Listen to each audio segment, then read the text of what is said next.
अस्सलामुअलैकुम स्टूडेंट्स, उम्मीद है आप सब लोग खैरियत से होंगे। मैं मिस आयशा नईम आज आपके सामने उर्दू बी के लेक्चर लेकर हाजिर हुई हूँ।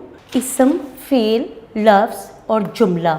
आज हम आपको इनके बारे में बताएंगे कि इसम किसे कहते हैं, फ़ेल और लफ्ज़ और जुमला। सबसे पहले हम इसम को करते हैं। इसम किसी भी चीज़, शख्स, जगह के नाम को इसम कहते हैं। मसलन मेज़, कुर्सी, शेर, अहमद, दरख्त वगैरह।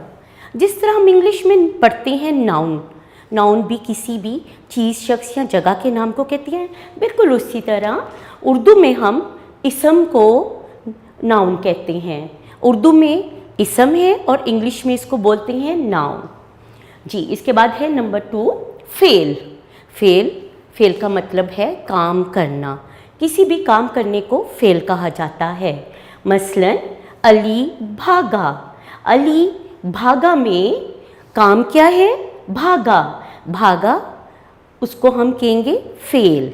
जैसे कि इंग्लिश में वर्ब होता है जिसको हम एक्शन वर्ड्स कहते हैं, बिल्कुल इसी तरह उर्दू में वर्ब हम फ़ेल को कहते हैं। इसके बाद है लफ्ज़। दो या दो से ज़्यादा हरूफ का मजमुआ लफ्ज़ कहलाता है। मसलन कुर्सी, गेंद, मेज़ वगैरह, ये सब लफ्ज़ हैं। इसके बाद है जुमला दो या दो से ज़्यादा अल्फाज का मजमुआ जुमला कहलाता है।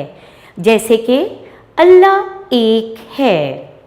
यहाँ पर 3 अल्फाज इस्तेमाल किए गए हैं।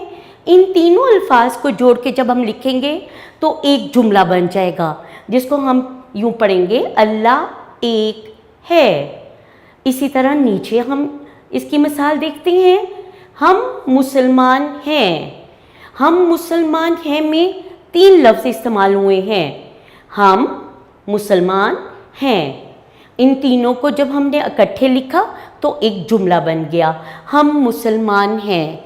इसी तरह हम बहुत से जुमले खुद से बना सकते हैं अगर हमें मालूम हो तो। अगर हमें मालूम हो कि इसम किसे कहते हैं, फ़ेल किसे कहते हैं, लफ्ज़ किसे कहते हैं और जुमला किसे कहते हैं, अगर इन सब के बारे में हमें अच्छी तरीके से हमारे कॉन्सेप्ट्स क्लियर होंगे तो हमारे लिए जुमला बनाना बिल्कुल मुश्किल नहीं होगा। बिल्कुल इसी तरह हम और भी छोटे छोटे जुमले बना सकते हैं और इन्हीं छोटे जुमलों से हम बड़े बड़े जुमले भी बना सकते हैं। जैसे कि अल्लाह एक है में 3 लफ्ज़ इस्तेमाल हुए हैं, हम इससे बड़ा जुमला भी बना सकते हैं। हम सब अल्लाह की इबादत करते हैं और इससे बड़े जुमले भी हमने आपकी आसानी के लिए छोटे छोटे भी जुमले बनाए हैं ताकि आपको इनको याद दहानी में आसानी रहे। ठीक है जना। इसके बाद हमारा ये टॉपिक ख़त्म हुआ, इसम, फ़ेल, लफ्ज़, जुमला। उम्मीद है आपको इसकी समझ आ चुकी होगी। जी स्टूडेंट्स, अभी हमने जुमले की इक़साम पढ़ी, उसके बाद हम अपना नेक्स्ट टॉपिक पढ़ेंगे दरख्वास्त। प्रिंसिपल के नाम बीमारी की वजह से रुखसत की दरख्वास्त, यानी कि हम बीमारी की दरख्वास्त करेंगे। हमारा टॉपिक है दरख्वास्त बीमारी। बखिदमत जनाब प्रिंसिपल, अलिफ बे जीम, स्कूल लाहौर। सबसे पहले ऊपर वाली लाइन में हम इसको लिखेंगे और इसमें ना हम प्रिंसिपल का नाम मेंशन करेंगे और ना ही स्कूल का नाम मेंशन करेंगे। उसकी जगह हम लिखेंगे अलिफ बे जीम। उसके बाद नीचे वाली लाइन में आप आएंगे तो उसकी बिल्कुल दाएं जानब आप लिखेंगे जनाब आली और उसके बाद हम ये एक्सक्लेमेशन मार्क लगाएंगे और उसी के बाद नीचे वाली लाइन में उसके आगे से स्टार्ट करेंगे। गुजारिश है कि मुझे कल शाम से शदीद बुखार है, जिसकी वजह से स्कूल हाजिर होने से कासिर हूँ, यानी कि स्कूल हाजिर नहीं हो सकता। मेहरबानी फरमा कर मुझे 2 अय्याम, 2 दिन, यौम की जमा अय्याम, 2 दिन की रुखसत अनायत फरमाएँ, ऐन नवाजिश होगी। इसके बाद इससे नीचे वाली लाइन में हम लिखेंगे दरख्वास्त गुजार या अर्ज़ गुजार, जिसका मतलब है कि जो भी दरख्वास्त लिख रहा है लेकिन उसने अपना नाम नहीं लिखना। इसके बाद नीचे वाली लाइन में लिखेंगे तालिब इल्म जमात सोम फ़रीक ए, फ़रीक का मतलब सेक्शन, और इससे नीचे वाली लाइन में तालिब इल्म अपना नाम मेंशन नहीं करेंगे, ना ही नाम लिखा जाएगा। उसकी जगह हम लिखेंगे हमसा छोटी ये बड़ी ये।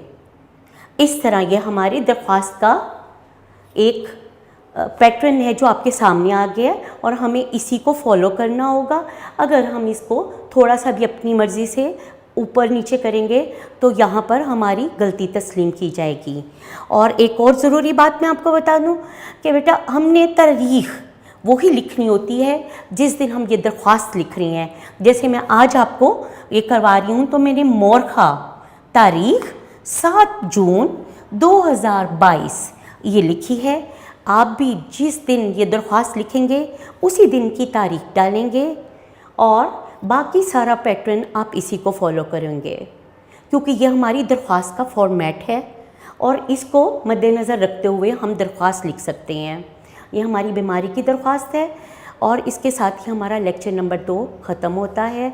इंशाल्लाह अगले लेक्चर के साथ फिर मुलाकात होगी। अपना बहुत सा ध्यान रखिएगा। अल्लाह हाफ़िज़।